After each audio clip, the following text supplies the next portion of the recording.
Hey everyone, and welcome. Today we're diving into something most of us experience every single day, living in a multicultural world.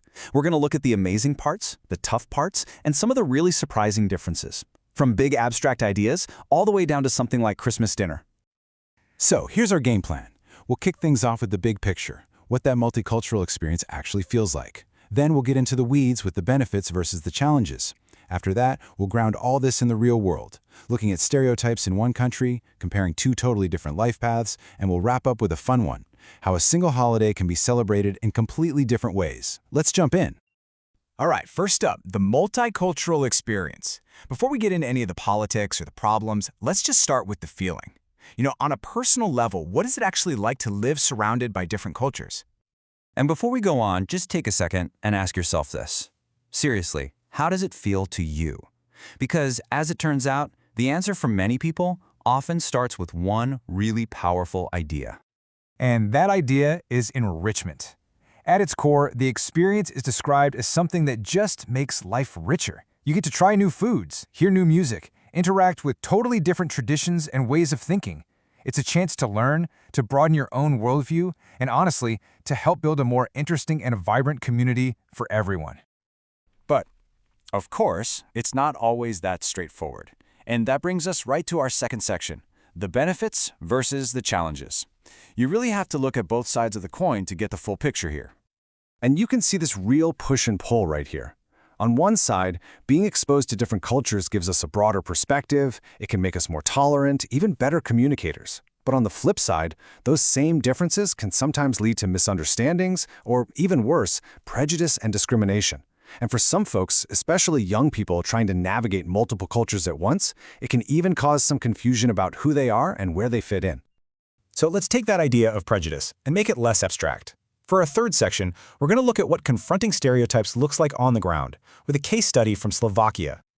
So in Slovakia, you can see some of these challenges play out in a very real way.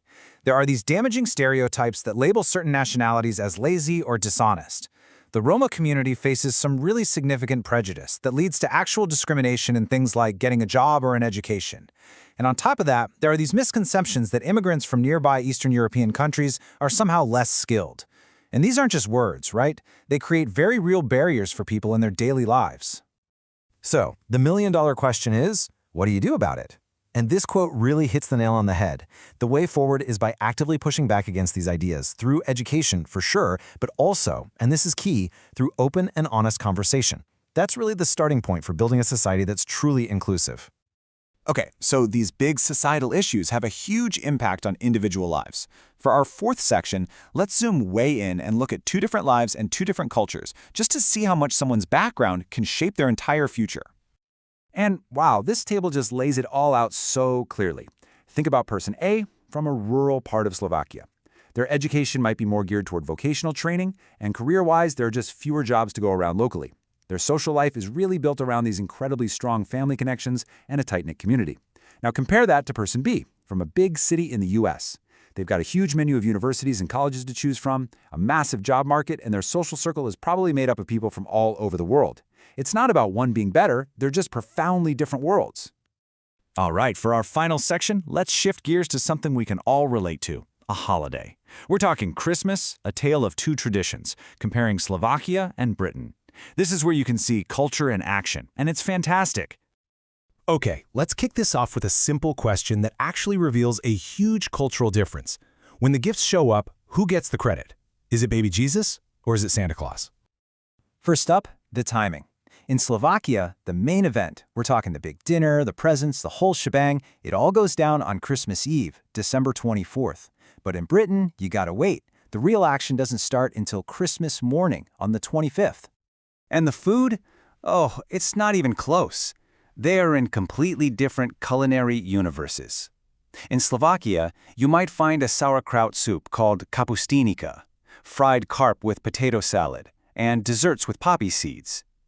Meanwhile, in Britain, the table is groaning under the weight of a roast turkey, Christmas pudding, and mince pies. Totally different tastes for the exact same holiday. And here is the answer to our big question. In Slovakia, it's Ježiško, or Baby Jesus, who brings the presents.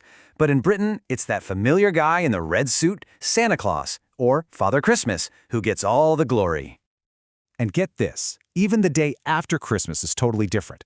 In Slovakia, the 25th and 26th are pretty quiet days, mostly for visiting extended family. But in Britain, December 26th is Boxing Day. It's a huge holiday known for two things: massive shopping sales and big-time sports. And that brings us to our final thought for today. We've seen how culture shapes everything, from our job prospects to the way we celebrate a holiday. So the question I want to leave you with is this: what hidden cultural differences, big or small, are just waiting to be discovered right there in your own community? Thanks for tuning in.